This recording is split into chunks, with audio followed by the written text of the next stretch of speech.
Hello बच्चों, this is Rohitas Rajpal घंटाला और आज का हमारा टॉपिक रहेगा जीरो ऑर्डर रिएक्शन।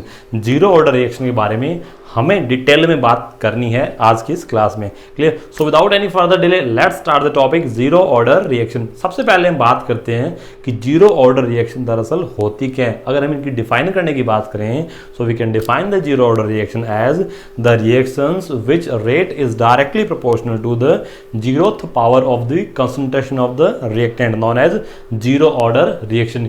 यानी ये वो रिएक्शंस होंगी, मान लेते हैं हमारे पास कोई रिएक्शन है that reactant convert into product, तो जीरो ऑर्डर रिएक्शंस वो रिएक्शंस होंगी जिनका जो रेट होगा वो डायरेक्टली प्रोपोर्शनल होगा to the zeroth power of the concentration of the reactant. यानी वो रिएक्शंस जिनका रेट कंसंट्रेशन ऑफ रिएक्टेंट के जीरोथ पावर के डायरेक्टली प्रोपोर्शनल हो, उन रिएक्शंस को क्या बोलेंगे हम? उन रिएक्शंस को बोलेंगे जीरो ऑर्डर रिएक्शन। यानी एक तरह से हम बात करें कि यदि कंसंट्रेशन ऑफ रिएक्टेंट की पावर जीरो है, इट मींस इनकी पावर जीरो का मतलब इसकी मैथमेटिकल वैल्यू 1 आएगी। और यहां पर जब इस प्रोपोर्शनलिटी के साइन को हम हटाएंगे, इस प्रोपोर्शनलिटी के जब साइन को हटाते हैं बच्चों, तो यहां पर एक कांस्टेंट लग जाएगा दैट इज के, और r raise to power zero की मैथमेटिकल वैल्यू हो जाएगी 1। इट मींस इन रिएक्शंस का जो रेट है वो अपने आप में एक कांस्टेंट वैल्यू होता है। यानी जीरो ऑर्डर रिएक्शन के रेट की हम बात करें तो rate of the reaction of the zero order reaction is a constant value, यानी वो कंसंट्रेशन ऑफ रिएक्टेंट पे डिपेंड नहीं करता। The rate of zero order reaction is independent of the concentration of the reactant. Clear? ये हुई बात the introduction of zero order reaction की, यानी जीरो ऑर्डर रिएक्शन दरअसल होती क्या है। अब हम बात करें about the integrated rate equation of zero order reaction. हमें बात करनी है अब about the integrated rate equation of zero order reaction. तो जैसा कि हमने अभी बात की कि जीरो ऑर्डर रिएक्शन यदि है, मान लेते हैं हमारे पास कोई रिएक्शन है R गिव्स B, यदि वो रिएक्शन जीरो ऑर्डर रिएक्शन है तो उस रिएक्शन का जो रेट होगा that will be directly proportional to the concentration of reactant raised to the power zero. अब यहां पर जो पावर जीरो है तो किसी की भी पावर जब जीरो होगी तो हमें पता है उसकी मैथमेटिकल वैल्यू 1 आएगी।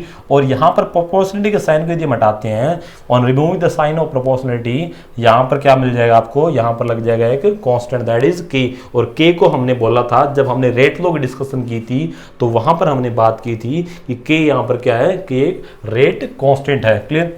और रेट की जब हमने बात की थी बच्चों इनिशियल क्लासेस में, जब हमने स्टार्ट किया था ये चैप्टर, तो हमने बात की थी कि किसी भी पर्टिकुलर रिएक्शन के लिए जो रेट है वो दिया जा सकता है with respect to reactant as well as with respect to product. अब अगर हम बात करें इस रिएक्शन के लिए रेट की, तो रेट को एक्सप्रेस किया जाता है विद रिस्पेक्ट टू रिएक्टेंट कुछ इस तरह से, नेगेटिव dr/dt इक्वल्स टू के। क्लियर? कुछ इस तरह से हम यहां पर इसको एक्सप्रेस कर सकते हैं। यहां पर इसको यदि हम कुछ इस तरह से लिखते हैं that dr equals to dt, यदि इधर चला जाए तो it will be k dt, और नेगेटिव साइन में हम यहाँ ले जाएं तो इक्वेशन हो जाएगी dr equals to minus k dt। इसको हम बोल देते हैं इक्वेशन 1। क्लियर? कोई दिक्कत यहाँ पर? आई होप कोई दिक्कत होनी नहीं चाहिए। अब हम क्या करें कि ये जो इक्वेशन है that is dr equals to minus k dt, इस इक्वेशन को यदि हम इंटीग्रेट करते हैं, इंटीग्रेटिंग इक्वेशन 1, इसको यदि हम इंटीग्रेट करते हैं दैट इज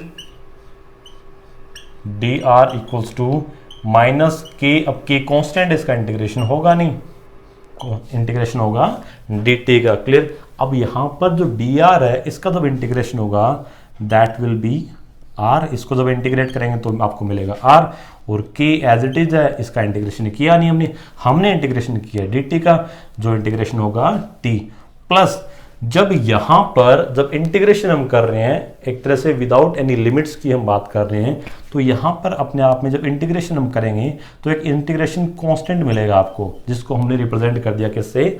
i से हमने रिप्रेजेंट कर दिया। यानी इस इक्वेशन का जब हमने इंटीग्रेशन किया तो आपको इक्वेशन मिल गई r equals to minus k t plus आई। ये इक्वेशन हमें मिलती है। अब यहां पर जो i है, i क्या है? एक इंटीग्रेशन कांस्टेंट है। ये थ्रू आउट द रिएक्शन इसकी वैल्यू कांस्टेंट रहेगी। तो ये वैल्यू हम फाइंड आउट कर सकते हैं कहां से? ये हम फाइंड आउट कर सकते हैं फ्रॉम द इनिशियल कंडीशन, यानी when T equals to zero. T equals to zero का मतलब जब रिएक्शन स्टार्ट हुई है, जब टाइम जीरो प्रोसीड हुआ, यानी रिएक्शन अभी तक टाइम स्टार्ट ही हुआ है, टी इक्वल्स टू जीरो है, वहां पर हम बात करें तो वो एक तरह से कौन सी कंडीशन है, वो इनिशियल कंडीशंस है। तो उस सिचुएशन पे जो कंसंट्रेशन ऑफ रिएक्टेंट है उसको एक्सप्रेस किया जाएगा आर नोट से। आर नोट क्या होगी, it is the initial concentration of reactant.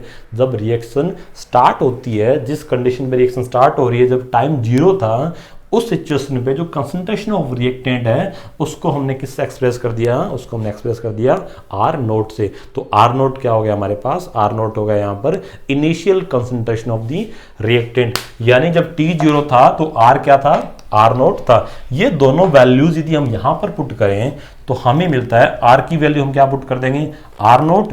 Are की वैल्यू हम आर नोट पुट करेंगे इक्वल्स टू माइनस के इंटू टी की वैल्यू क्या होगी बच्चों, टी की वैल्यू हम जीरो पुट करते हैं प्लस आई। तो यहां पर के को जब हम जीरो से मल्टीप्लाई कर देंगे तो ये वैल्यू जीरो होगी, ये टर्म जीरो हो जाएगा बच्चों। तो आई किसकी इक्वल आ जाएगा, यहां पर आई इक्वल आ जाएगा किसके, आर नोट के। यानी आई की वैल्यू हमें मिल चुकी है।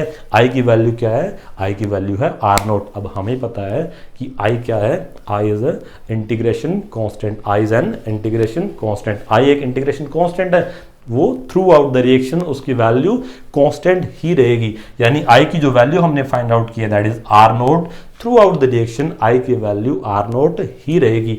अब यहां पर आई की वैल्यू पुट करते हैं इस इक्वेशन में, आई की वैल्यू क्या है, आर नोट है। तो आई की जब वैल्यू हम यहां पर पुट करें इस इक्वेशन में तो इक्वेशन हमें कुछ ऐसी मिल जाएगी that r equals to minus k t plus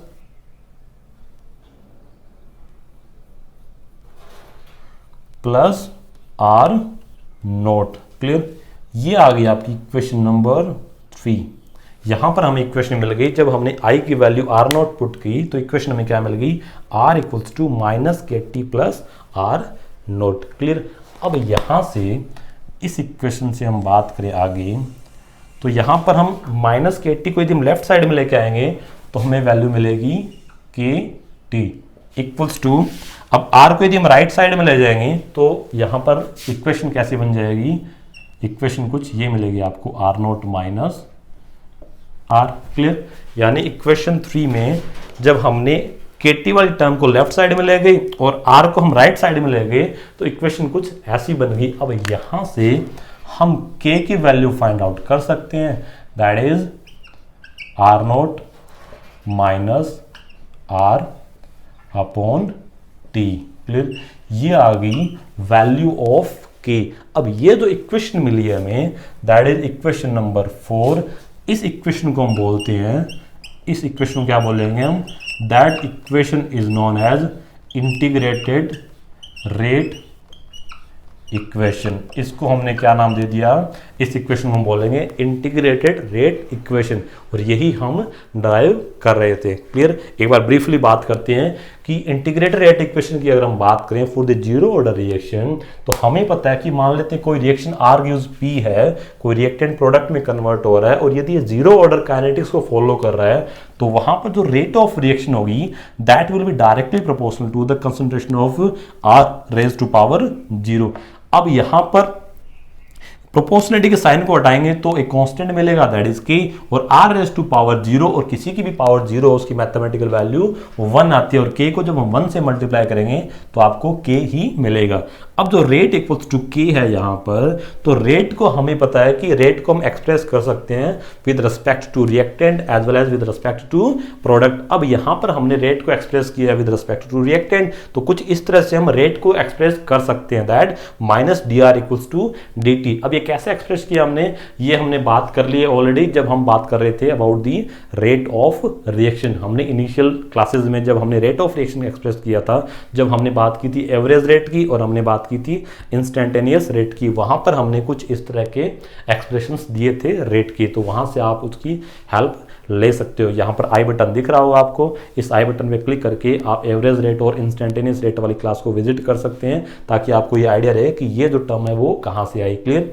तो यहां पर आपको क्या मिल गई, minus D R upon D T equals to K. अब यहाँ पर हम dt को राइट साइड में ले गए और नेगेटिव साइन को भी राइट में ले आई, तो इक्वेशन क्या मिल गई हमें इक्वेशन मिल गई dr equals to minus k dt। इसको हमने बोल दिया इक्वेशन नंबर 1। अब इस इक्वेशन को हमने क्या किया, इस इक्वेशन को हमने किया इंटीग्रेट। जब इस इक्वेशन को हमने इंटीग्रेट किया तो इंटीग्रेशन हो जाएगा यहाँ पर dr का, k का इंटीग्रेशन होगा नहीं, कांस्टेंट वैल्यू है, और dt का इंटीग्रेशन हो जाएगा। अब जब इस इक्वेशन का इंटीग्रेशन होगा तो dr का इंटीग्रेशन होता है r, k का इंटीग्रेशन हुआ नहीं एज इट इज है, dt का इंटीग्रेशन हो गया t। और जब इंटीग्रेशन हमने किया तो यहां पर एक इंटीग्रेशन कांस्टेंट भी आ गया, दैट इज i। तो इक्वेशन आपको कुछ ये मिल गई। अब यहां पर जो i है वो एक इंटीग्रेशन कांस्टेंट है जिसकी value through out the reaction constant रहेगी। और ये वैल्यू हमने कहां से फाइंड आउट की, ये वैल्यू हमने फाइंड आउट की इनिशियल कंडीशन से, जब t की वैल्यू 0 थी, जब टाइम 0 था, तो वहां पर जो कंसंट्रेशन ऑफ रिएक्टेंट है उसको हम किससे एक्सप्रेस करते हैं, उसको हमने एक्सप्रेस किया है R नोट से। तो R नोट क्या हो गई, it is the initial concentration of reactant. Clear.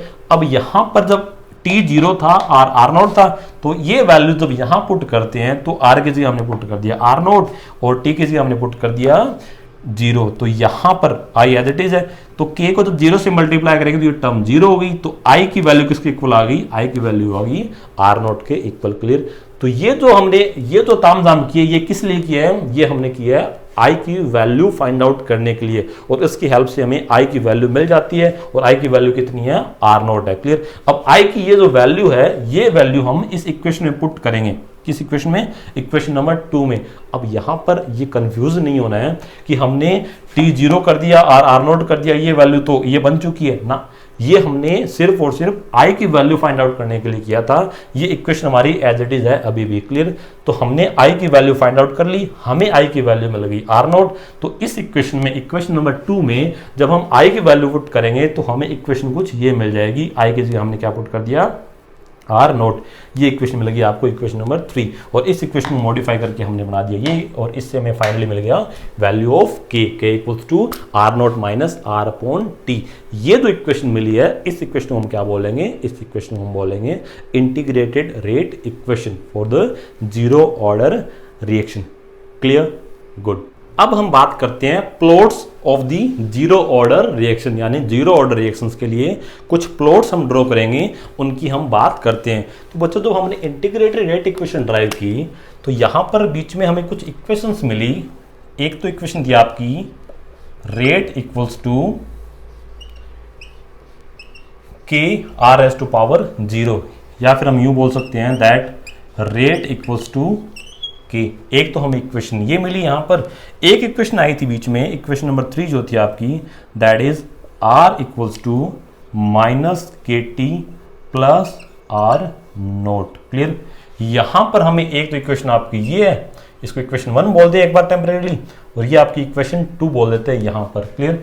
और इन दोनों इक्वेशन से यदि हम प्लॉट ड्रॉ करने की कोशिश करें तो जो फर्स्ट इक्वेशन है, तो यहां पर हम देख पा रहे हैं कि जो रेट है वो कंसंट्रेशन ऑफ रिएक्टेंट पे डिपेंड ही नहीं कर रही है, वो अपने आप में कांस्टेंट वैल्यू है। यानी यदि हम प्लॉट ड्रॉ करते हैं, यदि हम प्लॉट ड्रॉ करें, पहला प्लॉट हम ड्रॉ करें in between the concentration of reactant and rate के बीच में, यानी कंसंट्रेशन ऑफ रिएक्टेंट और रेट के बीच में यदि हम प्लॉट ड्रॉ करें तो हमें पता है कि यहां पर जो रेट है वो कंसंट्रेशन की 0 पावर पे डिपेंड कर रही है, यानी वो 0th पावर के डायरेक्टली प्रोपोर्शनल है। आप यूं बात करें कि जो रेट होती है जीरो ऑर्डर रिएक्शन की, वो अपने आप में कांस्टेंट वैल्यू है।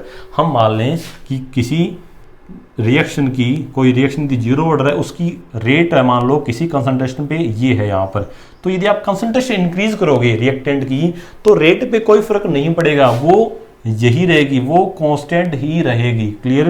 वो throughout the reaction constant ही रहती है, यानी for the zero order reaction rate जो है वो कंसंट्रेशन ऑफ रिएक्टेंट पे डिपेंड नहीं करती है, वो उससे इंडिपेंडेंट ही रहती है। क्लियर। तो एक तो प्लॉट हो गया ये। दूसरे प्लॉट की हम बात करें इक्वेशन नंबर 2 से, तो यहां पर हम देख पा रहे हैं ये जो इक्वेशन है, ये किस टाइप की इक्वेशन मिली है आपको, ये इक्वेशन मिली है y equals to m x plus c, और यहां पर जो m है, जो स्लोप है वो नेगेटिव है, यानी नेगेटिव स्लोप के साथ आपको मिल रही है। तो एक तरह से आपको क्या मिल रही है, एक स्ट्रेट लाइन इक्वेशन मिल रही है, M x plus C type की इक्वेशन है। यहां पर x एक्सिस पे हम क्या लेंगे, x एक्सिस पे हम बात करेंगे t की। t क्या आपका, t is the time. Clear? तो टाइम वर्सेस वाई है कंसंट्रेशन ऑफ रिएक्टेंट।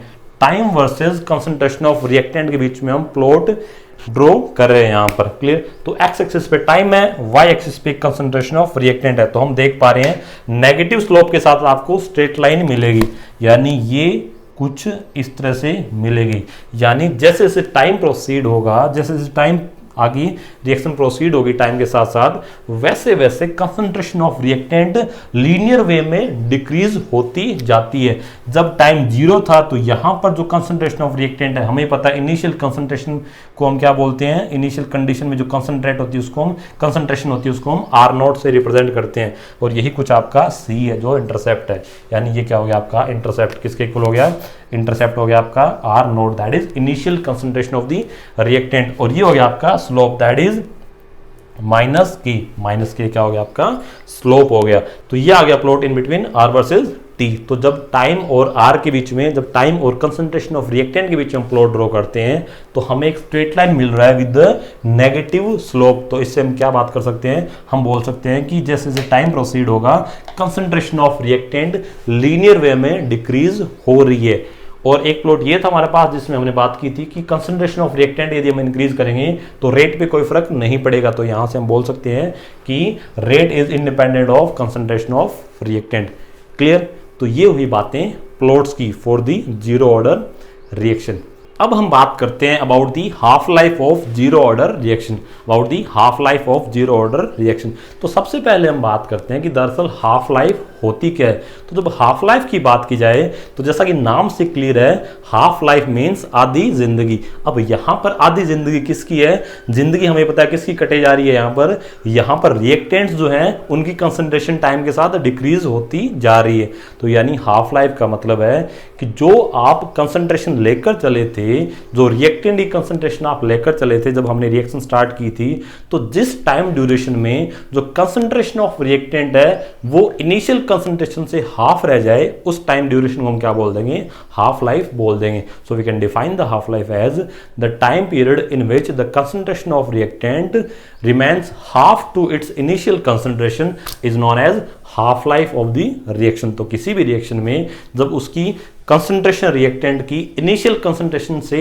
हाफ रह जाए तो उसको हम क्या बोल देंगे, उसको हम बोल देंगे हाफ लाइफ। तो यदि हम जीरो ऑर्डर रिएक्शन की हाफ लाइफ की बात करें तो हमें पता है कि जीरो ऑर्डर रिएक्शन के लिए जो हमने इंटीग्रेटेड रेट इक्वेशन ड्राइव की थी वो थी आपकी R0 minus R upon T। ये इंटीग्रेटेड रेट इक्वेशन थी जीरो ऑर्डर की। अब हमें पता है कि हाफ लाइफ की जब हम बात करें तो हम T को एक्सप्रेस करेंगे किससे, T को हम एक्सप्रेस करेंगे T हाफ से। और हाफ लाइफ वो टाइम पीरियड होगा जब जो कंसंट्रेशन ऑफ रिएक्टेंट है वो कितनी रह जाए, वो इनिशियल कंसंट्रेशन से हाफ रह जाए, यानी R किसके इक्वल हो जाएगा, R will be equal to R0 by 2। Clear? तो T को हम किससे एक्सप्रेस करेंगे, T को हम T हाफ से एक्सप्रेस करेंगे हाफ लाइफ रिप्रेजेंट करने के लिए। और R क्या हो जाएगा, R हो जाएगा इनिशियल कंसंट्रेशन से हाफ, यानी R0 बाय 2। तो ये वैल्यू इस इक्वेशन में हम पुट करते हैं तो हमें T हाफ फाइंड आउट करना है। तो T को हम लेफ्ट साइड में ले जाएंगे बच्चों, तो T को हम T हाफ बनाकर लेफ्ट साइड में ले जाते हैं और यहां पर हम बात करेंगे दैट R0 माइनस R। अब R की वैल्यू हमें पता है R0 बाय 2 है, तो यहां पर इसको लिख देंगे हम R0 बाय 2। और जब T को हम लेफ्ट में लेंगे तो K यहां पर इसके राइट में डिनोमिनेटर में आ जाएगा। क्लियर? ये आ जाएगा K। क्लियर? इसको जब हम सोल्व करेंगे, इसको जब हम सोल्व करेंगे तो T हाफ की जो वैल्यू आएगी तो हम देख पा रहे हैं R0 में से हम R0 बाय 2 सब्ट्रैक्ट कर रहे हैं। क्लियर? इसमें से हम उसको माइनस कर रहे हैं। तो किसी भी वैल्यू से जब उसकी हाफ को सब्ट्रैक्ट किया जाता है तो उसका ही हाफ बचता है। क्लियर? R0 में से हम R0 बाय 2 को सब्ट्रैक्ट कर रहे हैं, यानी इसमें से हम इसी की हाफ वैल्यू को सब्ट्रैक्ट कर रहे हैं तो उसी का ही हाफ वैल्यू बचेगा, यानी क्या मिल जाएगा आपको, आपको मिल जाएगा R0 बाय 2। और डिनोमिनेटर में ऑलरेडी आपके पास K है ही, और ये आ गया आपके पास expression of half life for the zero order reaction. यानी जीरो ऑर्डर रिएक्शन में जो हाफ लाइफ है उसकी वैल्यू क्या आएगी, R0 by 2K। Clear? That is the formula of half life for the zero order reaction. Clear? That's all about the half life of the zero order reaction. Okay. अब हम बात करें about the unit of rate constant for the zero order reaction. तो याद करो जब हमने rate law and rate constant वाली क्लास ली थी तो उस क्लास में हमने बात की थी कि किस तरह से किसी भी टाइप के ऑर्डर के लिए रेट कांस्टेंट की यूनिट हम किस तरह से फाइंड आउट कर सकते हैं। तो उस क्लास में जब हमने बात की थी तो हमने बात की कि जो जीरो ऑर्डर रिएक्शन है उसके लिए जो रेट कांस्टेंट की यूनिट आती है that is mole litre inverse second inverse, mole पर लीटर पर second, that is the unit of rate constant for the zero order reaction. इसके बारे में हम डिटेल में बात कर चुके हैं जब हमने स्टडी किया था रेट लॉ। आपको क्लियर है? Well and good. नहीं है तो आप rate law and rate constant वाली क्लास को एक बार दोबारा से रिवाइज कर सकते हैं। यहां पर आपको आई बटन मिल रहा है, उस आई बटन पे क्लिक करके आप उस क्लास को एक बार फिर से विजिट कर सकते हैं ताकि आपको ये क्लियर हो पाए कि किस तरह से हमने रेट कांस्टेंट की यूनिट फाइंड आउट की थी। क्लियर? सो ये हुई बातें about the unit of rate constant for the zero order reaction. अब हम बात करें about the examples of zero order reaction. तो कुछ एग्जाम्पल्स की हम बात करेंगे, कुछ ऐसी रिएक्शंस हम लेके आएंगे जो जीरो ऑर्डर काइनेटिक्स को फॉलो करती है। हालांकि जीरो ऑर्डर काइनेटिक्स की दुनिया भर की रिएक्शंस आपको मिलेंगी, उनमें से कुछ एक दो हम यहाँ पर बात कर रहे हैं। Clear? So let's talk about the examples of zero order reaction. तो एक एग्जाम्पल तो आपके पास निकल के आता है। सबसे पहले एक एग्जाम्पल आपके पास आता है decomposition of ammonia on hot platinum surface. यानी जब आप अमोनिया को डीकम्पोज करते हैं, अमोनिया को आप डीकम्पोज कर रहे हैं on the hot platinum surface, और यहाँ पर इस डीकम्पोजिशन जो होता है ये होता है 1130 केल्विन टेम्परेचर पर। और अमोनिया जब डीकम्पोज होगी तो हमें मिलेगी nitrogen gas and hydrogen gas. तो ये जो रिएक्शन है यानी decomposition of ammonia on the platinum surface, on the hot platinum surface, और ये जो रिएक्शन है वो हाई प्रेशर पे भी होती है। तो ये जो रिएक्शन है ये जीरो ऑर्डर काइनेटिक्स को फॉलो करती है। Clear? So that is an example of A zero order reaction. एक एग्जांपल की हम और बात करें तो हम बात कर सकते हैं थर्मल डीकम्पोजिशन ऑफ HI। जब डीकम्पोजिशन ऑफ HI करवाया जाता है ऑन दी गोल्ड सरफेस, इसको जब हम हीट करेंगे तो HI डीकम्पोज हो जाएगा किसमें? H2 एंड I2 में। तो ये भी जो रिएक्शन है ये भी किस ऑर्डर को फॉलो कर रही है? ये भी जीरो ऑर्डर काइनेटिक्स को फॉलो करती है। So these are the some examples of zero order reactions. Clear? So that's all about zero order reaction. तो ये हुई बच्चों आज की क्लास। तो आज की इस क्लास में हमने बात की about the zero order reaction. हमने उनकी डेफिनेशन की बात की, हमने बात की उनकी इंटीग्रेटेड रेट इक्वेशन की, फिर हमने उनकी हाफ लाइफ की बातें की, हमने ड्रॉ किए उनके कुछ प्लॉट्स, हमने बात की यूनिट ऑफ रेट कांस्टेंट की, और फाइनली हमने कुछ एग्जांपल्स की बात की जीरो ऑर्डर रिएक्शन की। तो आज की इस क्लास को हम यहीं रोकते हैं, मिलते हैं अगली क्लास में। Till then have a good day, bye bye, take care.